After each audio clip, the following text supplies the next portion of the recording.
Welcome to ஆறு கலை சமையல். ஆறு கலை சமையலில் இன்றைக்கி நம்ம கருவாடு, மொச்சக்கொட்டை, கத்திரிக்காயெல்லாம் போட்டு கருவாட்டு குழம்பு வைக்க போகிறோம். வாங்க எப்படி வைக்கலான்னு பார்க்கலாம். கருவாட்டு குழம்பு வைக்கிறதுக்கு 100 மொச்சக்கொட்டை எடுத்து வானலியில் நல்லா வறுத்துக்குங்க. வறுத்துட்டு குக்கர் எடுத்து அதில் 2 டம்ளர் தண்ணி ஊற்றி ஒரு 5-6 சின்ன வெங்காயம், ஒரு பாதி தக்காளி, கொஞ்சமாக உப்பு, கொஞ்சமாக மஞ்சத்தூள் சேர்த்துட்டு மொச்சக்கொட்டையை அதில் சேர்த்துக்கோங்க.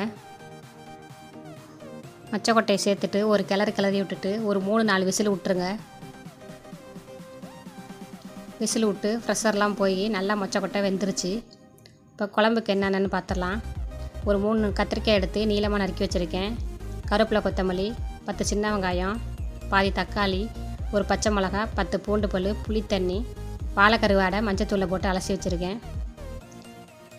ஜீரகம், வெந்தயம், கடுகு எடுத்து வச்சுருக்கேன் தாளிக்கிறதுக்கு. ஒரு வானலி வச்சு அதில் ஆயிலை ஊற்றிட்டு ஜீரகம், வெந்தயம், கடுகை சேர்த்துக்கிட்டு நம்ம நறுக்கி வச்சுருந்த வெங்காயத்தை அதில் சேர்த்துட்டு பூண்டு பல்லையும் சேர்த்துட்டு இருக்காங்க. கருவேப்பிலை ஒரு கொத்து சேர்த்துட்டு வதக்கிக்கோங்க.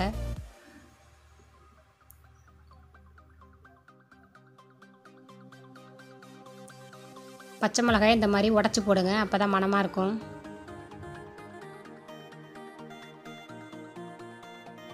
நல்லா வதக்கிடுங்க. 2 காஞ்ச மிளகா சேர்த்துக்கிட்டு பாதி தக்காளி சேர்த்துக்கோங்க.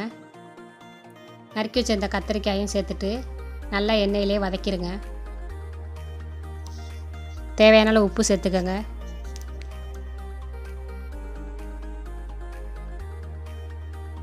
நல்லா வதங்கிருச்சு. கொஞ்சம் மஞ்சத்தூள், 1 ஸ்பூன் சாம்பார் பவுட்ரு, 1 ஸ்பூன் மிளகாய்த்தூள், 2 ஸ்பூன் மல்லித்தூள் சேர்த்துட்டு நல்லா கிளறி விடுங்க. சாம்பார் பவுட்ரு போட்டதுனால கருவாட்டு குழம்பு நல்லா வாசனையாக இருக்கும்.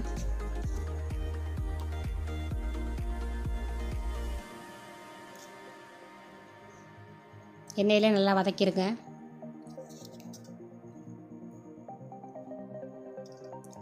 நம்ம வேக வச்சுருந்த மொச்சக்கொட்டையை தண்ணியோடு ஊற்றிக்கலாம்.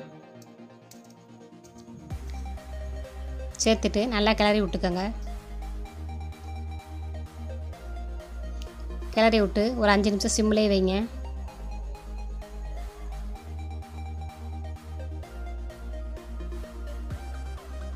கத்திரிக்காயெல்லாம் நல்லா வெந்துருச்சு. இப்போ நம்ம கரைச்சி வச்சிருந்த புளி தண்ணி அதில் சேர்த்துக்கலாம்.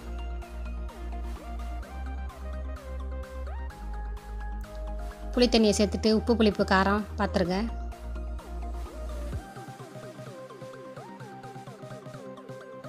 புளி கொஞ்சம் ஜாஸ்தியாகவே ஊற்றுங்க. உப்பு பத்தலை, நான் உப்பு சேர்த்துக்கிட்டேன். மூடி வச்சுருங்க, எண்ணெய் தெளிஞ்சு வரட்டும். நல்லா எண்ணெய் தெளிஞ்சு வந்துருச்சு. கிண்டி விட்டுட்டு நம்ம கழுவி வச்சுருக்க வாழைக்கருவாடை சேர்த்துக்கலாம். சுடுதண்ணியில் ஊற வச்சு மஞ்சத்தூள் போட்டு கழுவி வச்சுருக்கேன்.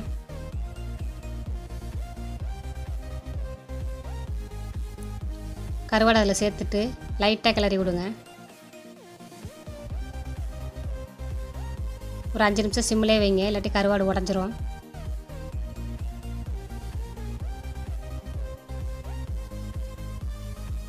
கருவாடும் போட்டு நல்லா எண்ணெய் தெளிஞ்சு வந்துருச்சு.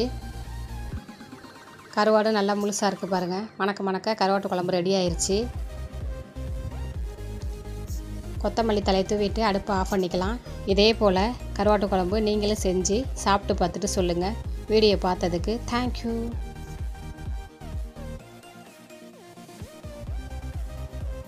இந்த வீடியோ உங்களுக்கு பிடிச்சிருந்துச்சுன்னா லைக் பண்ணுங்கள், ஷேர் பண்ணுங்கள், சப்ஸ்கிரைப் பண்ணுங்கள். கூடவே அந்த பெல் பட்டனையும் அமுக்கிக்கோங்க.